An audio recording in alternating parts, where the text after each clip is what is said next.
Welcome to Appreciating the Entrepreneurial Journey, the podcast for business owners who want to see around corners and thrive financially. Your host is Cannon Carr, CEO and business owner at CornerCap. Tune in every week for lessons learned from the trenches of entrepreneurship, business success, and financial independence.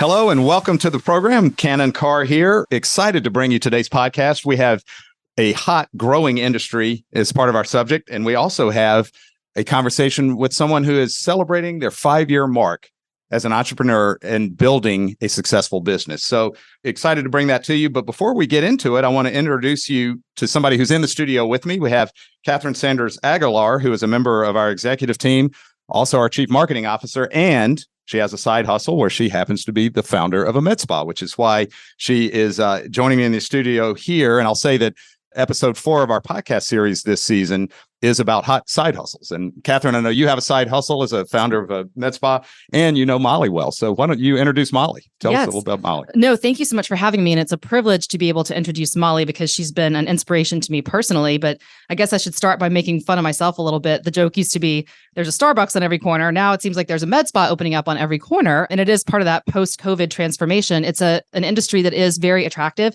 high ticket sales, lots of cash flow, but there's a lot of mistakes that business owners can make. And so Molly's going to share with us today her journey and how she has avoided those mistakes and learned along the way. But one thing I really love about Molly's story too is how she focuses on empowering women and showing women how they can re-enter the workforce or have a different type of job if they are looking to return after motherhood. And her mompreneur inspiration has been a really powerful force for me personally. And I think she has done a great job of inspiring other women to leverage business ownership as a re-entry path to the workforce.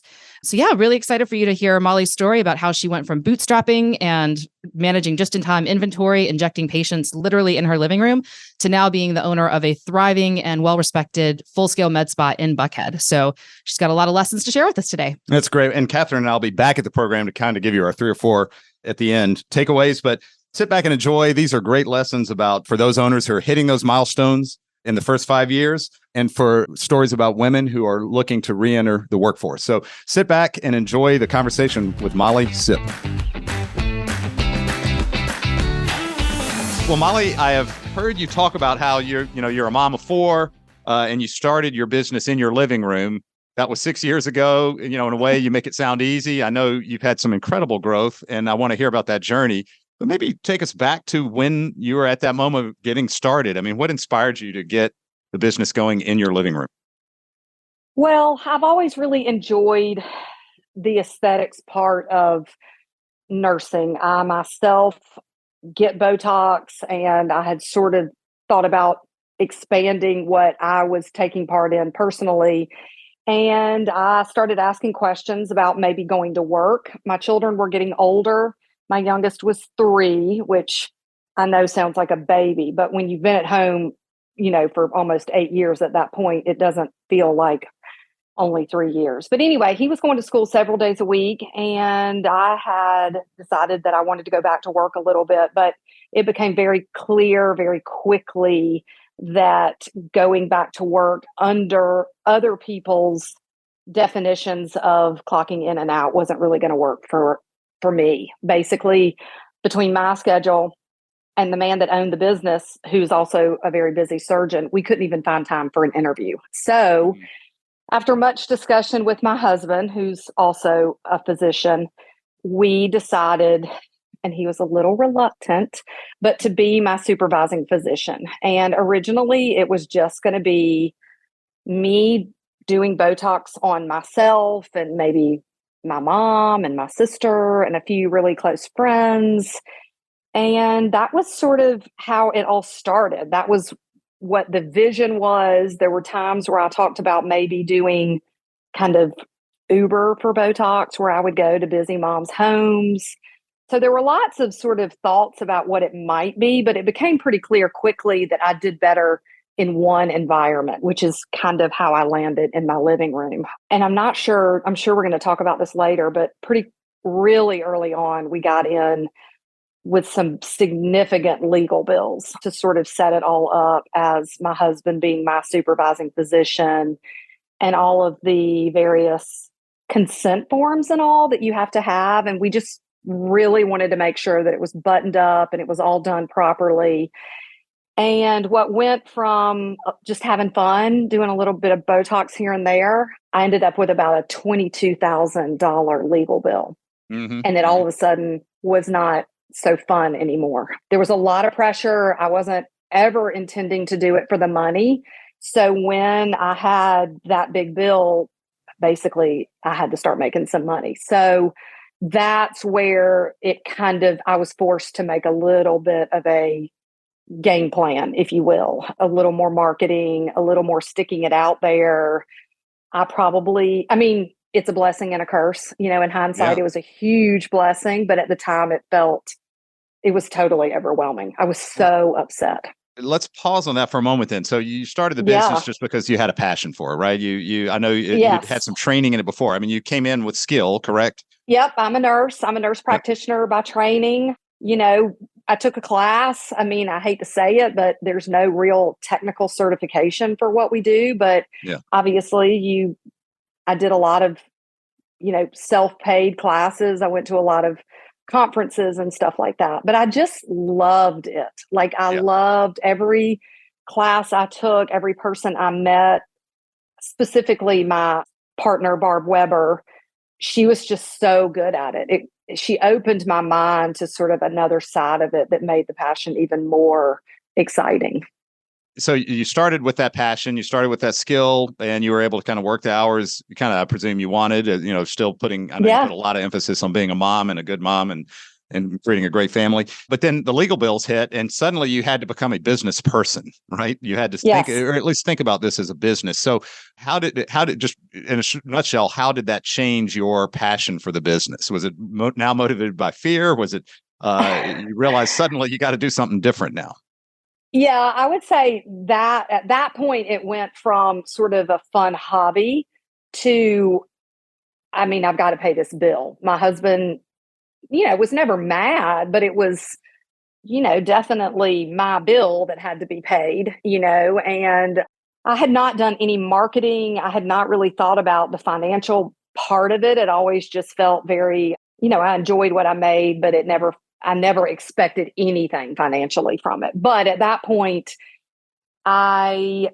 marketing was where I really focused at that point. I knew that I was working in my home. Most people who heard my name just knew me as a stay-at-home mom of four. They really didn't even know that I was a nurse because I had never worked in that capacity. I just saw them at Buckhead Baseball, and that's all I did was drive the minivan, So I reached out to my social media girl who still does all my social media and just told her kind of what my situation was. I also started doing some like headshots and photographs of what my living room looked like.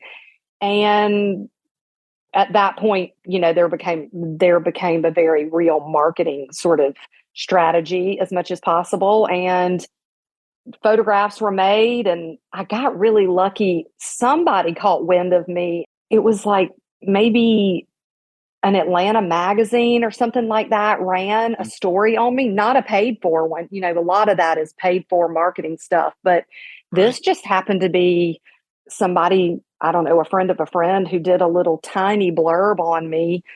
And that was really fun. And then from there, the wheels I was so fortunate. So basically, you grew your way out of that problem. You didn't use external finance. Did you borrow any money? You probably maybe use a credit card. But in reality, you grew yourself out of this problem by developing a new skill in the organization, right? If you want to think about it that way, which was marketing. And it sounded like social media was the path, right? Yes, sir. Definitely had to stretch myself a little bit there. My social media, she still laughs at me about how bad it was when she first started, but I just didn't know what I was doing. I was very uncomfortable being sort of the face of social media, but with her help and a great photographer, and we would sit down. Her name is Morgan. Morgan and I would sit down, quarterly probably, and she would kind of teach me try doing it this way or try doing it that way. And this is what I think we should do. And what do you think about that? And Right. Well, you got out of your comfort zone, but I guess this was your really, I wouldn't call her an employee yet, right? But she was your first real business part-time associate in some way. Expense. Yes. Yeah, your first expense, well, it was right? really, the first time I had spent, besides the lawyer, God help us for the lawyers, but sure. She was really the first person that I contracted with to help me grow the business. In that stage while you're in your living room, how were you funding the business? Was it just internal cash flow? And, I know your husband is a surgeon. I know you had household income. I mean, is that what you were doing? So whatever Botox and filler can be bought and shipped overnight. So you can look at your schedule on a Monday and order your supplies, and it can be there by Tuesday morning. And so and it was delivered to my husband's office because it can't technically come to a house. And I picked it up, and whatever money I made that day, paid social media, I whittled away at the lawyer, and then I bought whatever product I needed for the next day. And when I would say the number one thing that I was super, super careful about was overhead. My overhead, obviously, the house, I mean, we, pay a mortgage, but I did not have any overhead. And whatever I bought went right back into the business. I've told you my dad was in commercial lending for his whole career. Sure. My sister is an accountant and loves a spreadsheet more than anything. And they were all just really, and I was a nervous wreck because I did not want my business to become a burden on the family, time-wise or financially or anything. So I was just, and I couldn't really believe it. Does that make sense? Like I couldn't, it wasn't like I thought, oh, wow, let's grow it. Let's make all this money. It wasn't until the money came that I thought, wow, that's kind of incredible. Right? Yeah, I'm legit, totally. right? And it's called the imposter. My dad, yes, my dad called me legit. And that was the point that I found myself legit. Oh, that's awesome. So, that validation from dad, matters. Hey, you're legit. You feel like an imposter up until that point, and you're like, all right, maybe I really am good. What took you from living room to your first leased space? So, through the training process, I met with a woman named Barb Weber. She is very well known in the aesthetics industry, locally as well as internationally. And she taught me from the very beginning, and we would see each other at conferences, and we would sit together and we would laugh and we'd have a great time. And, in any industry, you meet people you like, and then you see a lot of people that you don't really jive with, or they're kind of not your people. So over the course of at least 18 months, we would kind of joke and say, let's do this. We should get together. Because her business was very much like mine, except she would rent space from her supervising position at his office, but she was still independent, if you will, which is unusual. Anyway, one day I started looking at space and she started looking at space, and literally a friend of mine called and was like, I know you've been looking to get out of the house, and this woman came by and this incredible space is open and it's available like immediately. And it was perfect. And we had been looking, and things were a lot more expensive or a lot bigger, or just it wasn't making sense. And so we kind of tabled it for at least the next 6 to 8 months. But when this opportunity happened, it was a no-brainer. I mean, we literally saw the space on a Saturday and signed the lease the following Tuesday or Wednesday. Right. You'd done enough homework to know that when you saw it, this is what you wanted. Yeah.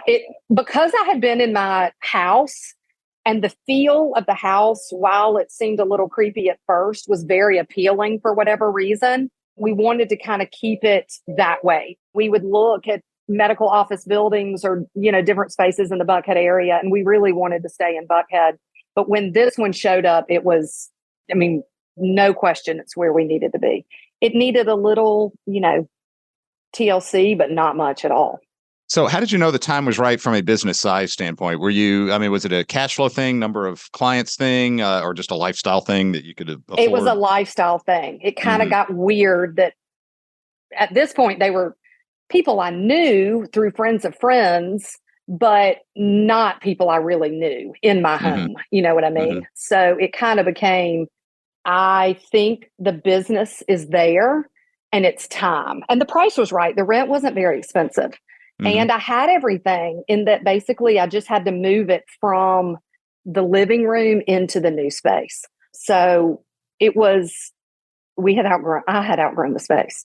Yeah, you outgrown the space, and so you're able to replicate the home feel in, a more, call it professional, outside the home environment for what you need to do. Exactly. And then I know you moved again, and I think there's been a journey even in the brand, right? I mean, you've changed the brand name. Yes, now. we have not actually moved, Canon, if you can believe that. We've been talking about it for a year, but the move is within the next 2 weeks. Yes. Right. So, you're upgrading to a new space. And what are you looking for in that space? I mean, you're accommodating growth, or you're increasing scope of services, all the above? Kind of all of the above. I'm no longer with my partner, which is very bittersweet. If you've ever busted up with a partner, it's like a divorce. Just kind of headed in different directions professionally. And I live in this area. This is where my home is. This is where my patients are. And I did not want to go anywhere else. And the space that we're in currently, we've outgrown. I would like to have our model as it is currently. I didn't love it in that basically we all ran independent practices, and I wanted my practice to be a little bigger. I had a sweet friend patient that came to me about a year ago and said, I want to do what you do. She has 3 small children at home and did not want to go back to a nurse practitioner in an orthopedic setting. And I said, well, I don't have room for you. And she was like, well, what if I just come watch? And I was like, well, okay, but I can't pay you. There's no room for you to see patients. Anyway, it was stuff like that came along. And I thought, why wouldn't? And then finally I said, well, let me teach you how to start your own business. And she said, no, that is not what I want to do. I want to do what you do with you as an employee, but I do not want to run the business. So that was a big precipitating factor. And then I kind of realized that there might be other people, and the patients just are there. I mean, I say all of this and I swear I feel like I'm going to jinx it, but I love what I do. I enjoy broadening what I offer the patients, which we've already done that in the current space, but in the new space, there will be a designated room for these different treatments and all. And I've probably got, I don't know, I think we're about the same age. How much time do you have left in that? Like 12 to 15 more years, I mean, I want to see what it'll do. And I have a lot of friends throughout the country that I'm in this masterminds group with, and we're all different age groups. And it's just fascinating to see what's possible, with just sort of a little gumption and a little bit of, elbow grease and just, I'm excited. I'm really excited. Well, so let me, you said a couple of things I just want to touch on just for a second. So you have expanded the number of treatments and services, right? And you did it in the space you're in now, but the new space is going to let you expand those even more. And does that require additional capital? I mean, a lot of what we talk about is, oh my God, ultimately fund. So tell us a little bit about that. And you've got a lot going on, with, as partnerships change and you're bringing in new employees and new practitioners. Right. How do you fund that growth? You take out a big fat loan. Right. And then you have to refinance that loan because you needed even more money than you thought you needed. This could be its own podcast. Making this commercial real estate deal has been eye-opening, professional experience. So this is that new, right? You started with a passion. You learned to do marketing. You learned the hard things about running the business. But now for the first time, you've really had to finance something. And this is what's just great about these kind of stories and journeys. What did you learn? What was eye-opening about it? And the first thing you said is, well, I needed more than I thought, which entrepreneurs always say. But tell us a little bit more. So, number one, it takes 100% longer than they say it's going to. You cannot trust anybody.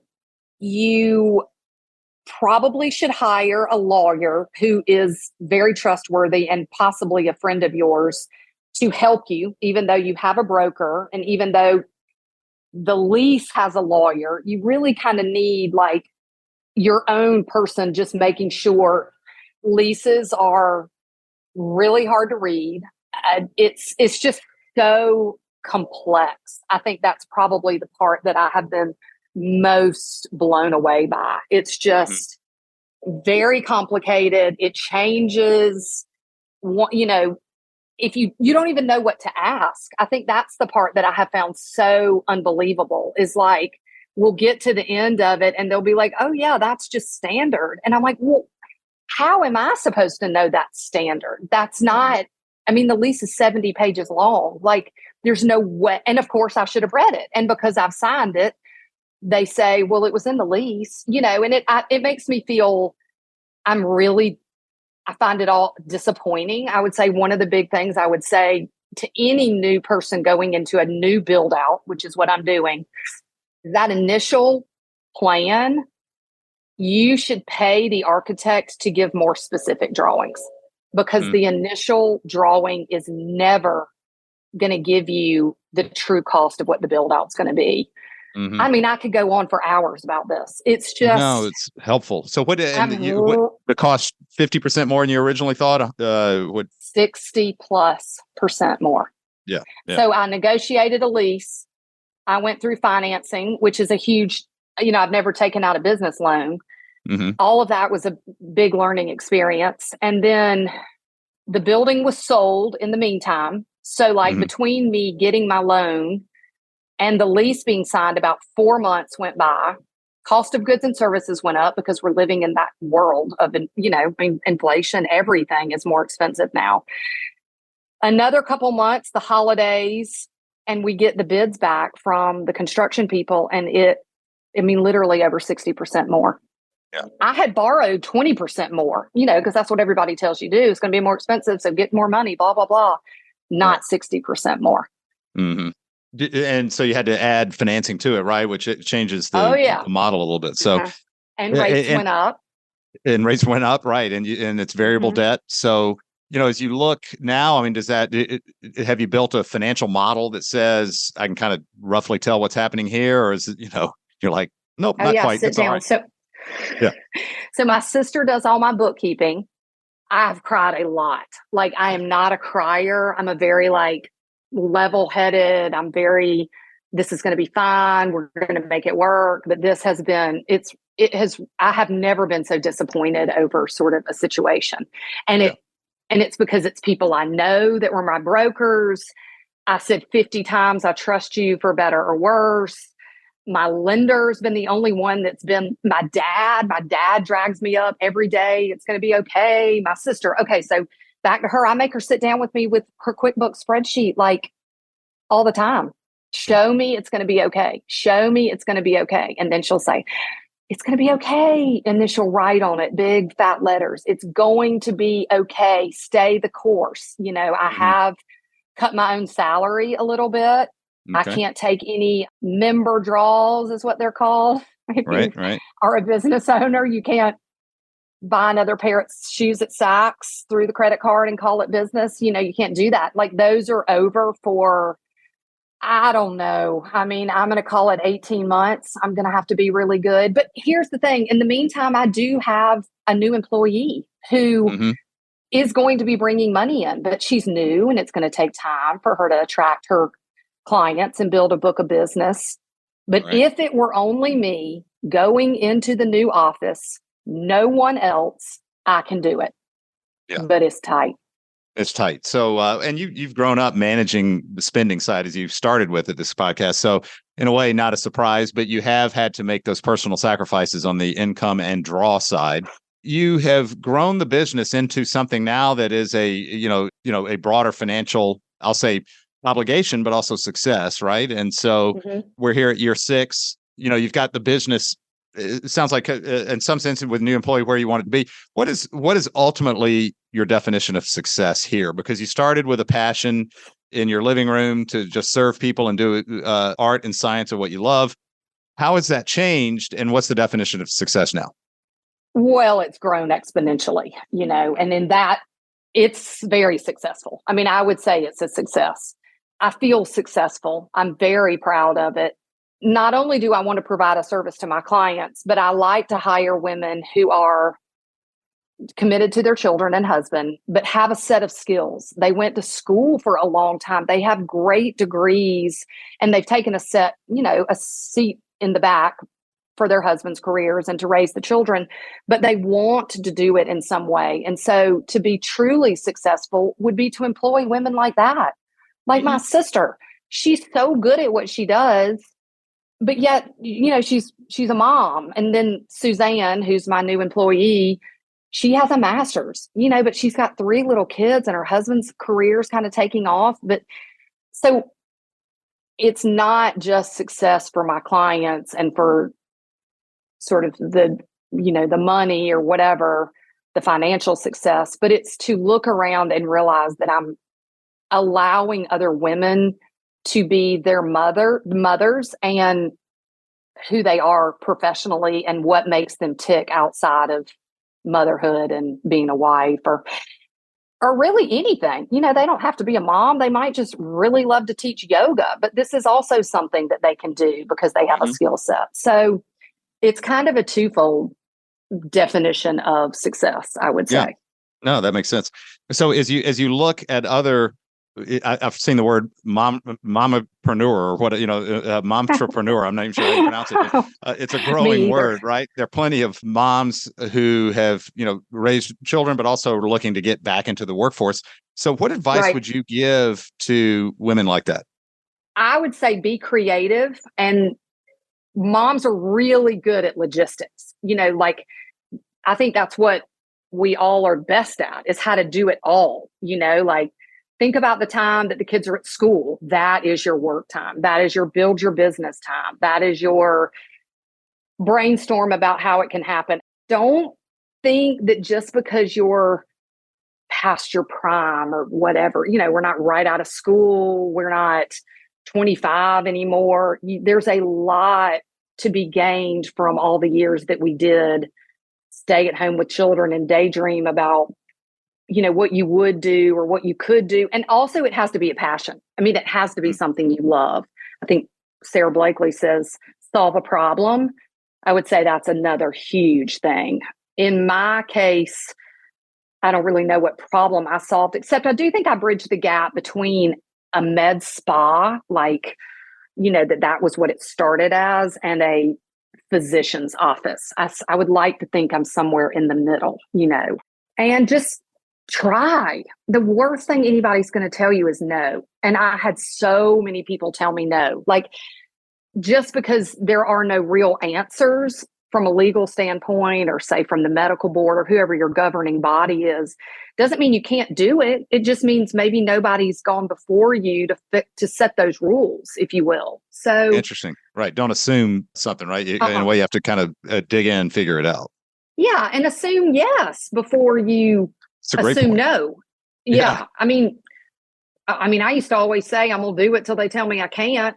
Who's going to shut me down? Those people aren't out there. You think they are, but they're. Well, I love that concept. A lot of people start something by saying fear and no. You're saying assume yes, right? Until proven otherwise. So, well, last question for you. I've just always, so I know your husband is, I believe, a surgeon, self-employed, right? I mean, I think of you two as basically two business owners independently, right? Right. What is a household like where husband and wife are two business owners, both trying to get traction? Although I think your husband's already got the traction, but what's that like? I started my business and was successful, and he saw how successful it was, even though I was in my living room, basically. And then he said he felt the confidence worst case scenario, I would have, I supported the family while he left his successful practice and started his own practice.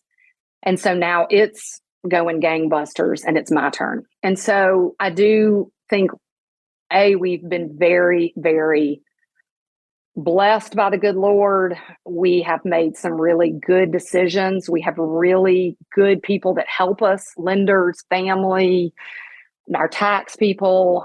And we know what we're doing. I mean, I know what he's doing and what it's like to run a business, and he knows what I'm doing. I'm not saying we know what we're doing, but I understand what he does, and he understands what I do. And we laugh a lot, and we try not to talk about work all the time, but work is who we are. along with the children, obviously. But, some people say you try not to talk about work when you're together as a couple, but like, it's enjoyable. It's fascinating. It's so interesting. I find his business interesting. The practice of medicine is almost beside the point for him. He's been practicing for 15, almost 20 years now. Well, that's neat. I love the fact that you inspired. I actually thought it was the other way around. He actually started his business after you started yours, right? So Yes. You inspired him, gave him some confidence to do that. And I didn't realize you were paying the household bills for that for an interim period as he transitioned, right? Oh yeah. I mean, those were dark days. It was COVID too. So not only he had a year of a non-compete. COVID hit the following year. So for months, nobody went to the doctor. All elective surgeries were paused. Everything he does is elective. It was crazy. Mm-hmm. It was dark, real dark there for a while. I'm looking forward to hearing as the journey goes. It'll be fun to follow what you're doing. I know you have high quality results, and I know people are just, your growing client base is so appreciative. So I'm looking forward to seeing how that journey continues. Thank you. If people do want to learn more about the services you do at tell us how they can find out more. So Instagram, I've said all along, if it wasn't for my social media girl, it's Do Skincare ATL. I know that's a mouthful, but it was the only thing that was available at the time. And it's DEW Skincare ATL. And then that's my website too, doskincareatl.com. New branding is coming. New location is coming. The next 3 months are going to be super exciting. I am really looking forward to it. I've worked hard for it. It's going to be, big and beautiful. And I hope it keeps going and just grows and grows. But thank you for your time. Oh my gosh. Again, I feel like an imposter. Yeah. No, you did a great job. It's a fun conversation, and you're in an industry that's growing fast too. So you're getting to do some really interesting things in an industry that's you got your wind in your back at your back in a way. So, well, thanks for joining us today on the show. Yes, sir. Thank you so much. We'll certainly be in touch, Molly. I really appreciate it. Thank you. All right, welcome back. Cannon Carr here, and of course, Catherine Sanders Aguilar with me in the studio. Catherine, I thought that was a great interview. Now you know Molly personally. What did you think of that conversation? Oh man, what you just heard was quintessential Molly. I love every bit of it because you can hear the energy, the passion that she has for the patients that she serves, for the aesthetics industry, but also for her business. So she's a force to be reckoned with. I love that quote that she shared about her dad saying that her sister was the brake, but she's the gas. Yeah, that too. That was awesome. You can tell Molly is just such a passionate person, and it is really a joy to be around her and a joy to see how she's applied that passion to running a successful business and benefiting her patients and the other team members around her. Absolutely. No, you can definitely feel it in everything she says. How many lessons do you think you drew from that? Oh God, lessons? Maybe a few dozen. Yeah. I mean, so many great insights that she shared specific to the med spa industry, but also relevant to business owners of many other types. Yeah. Such great lessons. No, definitely both camps there. Well, you and I chatted, and I think we've narrowed it down to 3, right? So we'll try to give 3 lessons for us to kind of reflect on quickly, maybe 4. And the first one I thought is just, we've heard it from other entrepreneurs in our episodes, as well as just out when we're talking to people. And it's how problems and challenges make you focus. They feel daunting at the time, maybe even bone crushing, like you may not make it through, but that focus that it makes you do usually ends up making it productive, right? And Molly did a great job of talking about how that first, even though it was small, $22,000 loan forced her to grow her way out of that problem. And I don't know if you had any reaction to that as well. No, you're right. Necessity is the mother of invention, and that $22,000 legal bill felt like a mountain of debt at the time to her. But what I love of how she solved those problems, as you said, Cannon, is that she was always creative. She's just such a creative problem solver. She's not deterred by hardship. And so she thought of anything she could do. Could she be an Uber for Botox? She made her environment look like her house, even when she wasn't serving patients in her house anymore. She's never afraid to try new things that are in the best interest of her patients first and foremost, but also her business. And Molly didn't actually mention this in the podcast, but I do know that she likes a book called The Pumpkin Plan by Mike Michalowicz. And she introduced me to that. I think she's done a really great job of exemplifying the principles from the Pumpkin Plan: creative problem solving, making sure you have a very clear, ownable position in your market. And so just so many great tools that she's used to build her business. That's awesome. Every time we talk, Catherine, I get a new book to read. So thank you for that. All right. The second thing that I thought would be interesting here is how with this conversation, you heard how Molly went through in her first 6 years and hitting that important 5-year milestone, that she hit all those major stages that an entrepreneur usually hits. And what's interesting is, if you'd asked her, was she ready for each of those? If she back at year one, when she would have started, she would have said, no way. There's no way I'm going to learn to be a social media expert.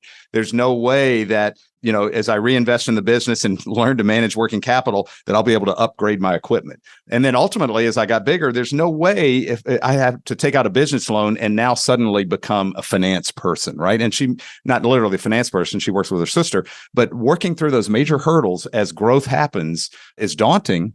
But you heard her story about how she hit each one and ultimately successfully. So again, I didn't know if you had some reactions to that journey. Yeah, and what is so impressive about her is the thoughtfulness of her decision making at each stage. She just has made some really good decisions, and she acknowledges she surrounded herself with smart people, her sister, her mastermind group. So she's very humble and willing to be open to coaching and advice from others.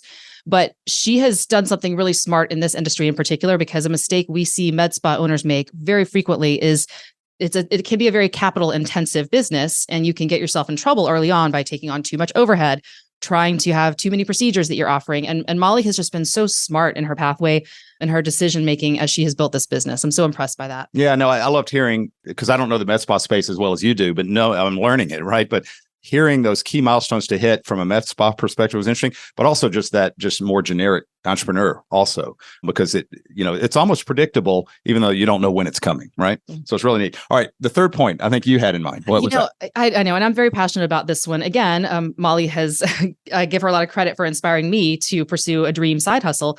But she is so supportive of women who want to reenter the workforce through business ownership. She has literally created jobs for I don't know how many women at this point. But I loved her point about how it's under-acknowledged or underappreciated that moms are amazing at logistics. And so as we think about women who want to reenter the workforce and the 9-to-5 job, even in a flexible capacity such as a PRN nurse, as she was trying to do early on, it just doesn't work for your schedule sometimes. And so the way that she has so powerfully acknowledged business ownership as a reentry point to the workforce for moms who've been out of the workforce for a couple of years, sometimes a decade. I also think she's very vulnerable and honest about the challenges of working and raising kids. And so her honesty and just authenticity about it, the heartbreaks, the lack of sleep, all the things that she does to support other women, I certainly appreciate personally, but love watching her support other women, including Suzanne, the PA that she just hired. So all of these jobs that she's created for women make a big difference in their lives personally and the community around them. Oh, that's well said and perfect. And which makes me actually, let's throw in one other fourth point too. And in Molly's journey, she talks so much about how to cope with doubts, right? Now, Catherine, how many times did she mention she felt overwhelmed and shed some tears? A few. She's very honest about that. I think I remember 2, maybe 3. And she was very honest and open about that. And I appreciate it. But so much we've heard about entrepreneurs just having to cope with doubts, self-doubt, doubt about situation, doubt, can you make it? And so what's interesting is let's just look at how the tools she used to cope with them, right? Because coping with it's so important. And there were a couple. One, she talked about how she surrounded herself with people who believed in her. That gave her confidence, right? It was her dad, it was her sister, and ultimately either partners or vendors who could help her, who understood her. So, those trusted sources is so important. She said that they would rise up and support you, and that gave her confidence. And we've heard that in some of the other interviews as well that we've talked with people. There's another concept she used, which was she didn't call it the accountability coach, but we've seen entrepreneurs use someone who can hold them accountable. And her sister was it's a wonderful story about how her sister would give her confidence by circling something and writing in big ink, you will make it, and different type of accountability. But, Catherine, did you have any other things you noticed in there about that? It's so funny as you're saying that confidence is something that Molly exudes, and she is a very strong person. Her persistence is clear. And it's listening to you describe how she's navigated this journey. It strikes me that Molly was good at knowing herself. And that's such an important quality of a business owner. And I say that because you've acknowledged she didn't go into this saying, I'm going to be a powerful business owner. And yet she is a very strong, powerful business owner now. She just set out on doing something that she believed in and was passionate about. And I think that's important for anyone who's considering business ownership, especially, a woman who's looking to go back into the workforce. Business ownership is a very difficult set of circumstances to navigate. That journey has lots of highs and lows.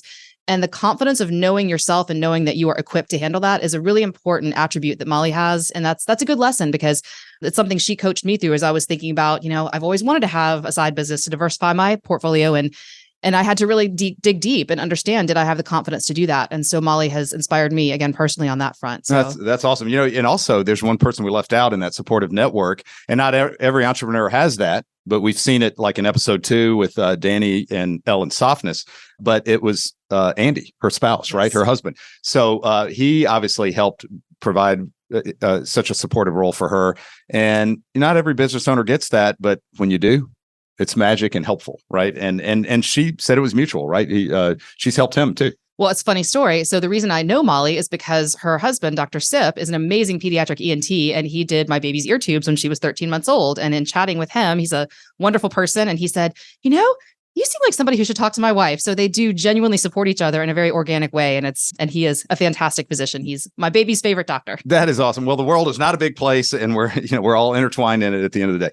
Catherine, thanks for joining me in the studio. We really appreciate Molly joining us. We hope you enjoyed the episode. We thought it had a lot packed into it. So thanks for listening, and we'll see you on the next one. Thank you for listening to today's episode. Do you want to learn more about exit strategies for business owners? Visit cornercappodcast.com for a free copy of our ebook with everything you need to know to make a smooth transition out of your business. Tune back in next week for another episode.